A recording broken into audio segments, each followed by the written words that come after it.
दोस्तों एक historic moment है।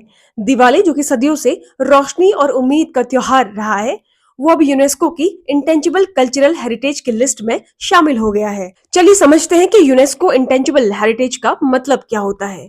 वो परंपरा, रिचुअल्स, फेस्टिवल्स, परफॉर्मेंस या फिर प्रैक्टिसेस जो किसी समाज की आइडेंटिटी या फिर किसी कल्चर का जीता जागता हिस्सा होती हैं। ये उन चीजों को प्रोटेक्ट करता है जो कि फिजिकल फॉर्म में नहीं होती, यानी कि जो मूर्त नहीं बल्कि अमूर्त हैं, जैसे कि योग, कुंभ मेला और दुर्गा पूजा।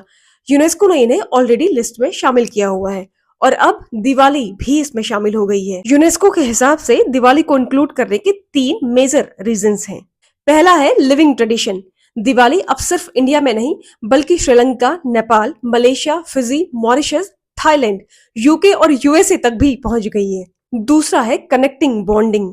घर साफ करना, दिया जलाना, रंगोली बनाना, लक्ष्मी पूजा करना, ये सब मिलकर आइडेंटिटी और बिलोंगिंगनेस को स्ट्रॉन्ग बनाते हैं। और तीसरा है कल्चरल डाइवर्सिटी, जहां उत्तर भारत में राम के अयोध्या वापस आने की खुशी में, वहीं दक्षिण भारत में नरकासुर वध और जैनिज्म में महावीर के निर्वाण का दिन और सिखों में बंदी छोड़ दिवस के रूप में दिवाली का दिन सेलिब्रेट किया जाता है। अब इस रिकॉग्निशन से भारत को क्या फायदा होगा? देखो, एक तो ग्लोबली कल्चरल रिकॉग्निशन हमें मिलेगा, जैसा कि दिवाली अब सिर्फ भारत का ही नहीं बल्कि दुनिया के बाकी देशों का भी फेस्टिवल बनते जा रहा है। दूसरा हमको मिलेगा हेरिटेज प्रोटेक्शन, क्योंकि यूनेस्को के हेरिटेज लिस्ट में आने से गवर्नमेंट और इंटरनेशनल बॉडीज इसके ट्रेडिशन, आर्ट फॉर्म्स और रिचुअल्स को प्रोटेक्ट करने के लिए हमेशा एक्टिव रोल्स प्ले करेंगी और इससे हमारा सॉफ्ट पावर बूस्ट होगा। भारत एक पीसफुल, स्पिरिचुअल और एक डाइवर्स कल्चर के साथ दुनिया के सामने और भी मजबूती से आएगा।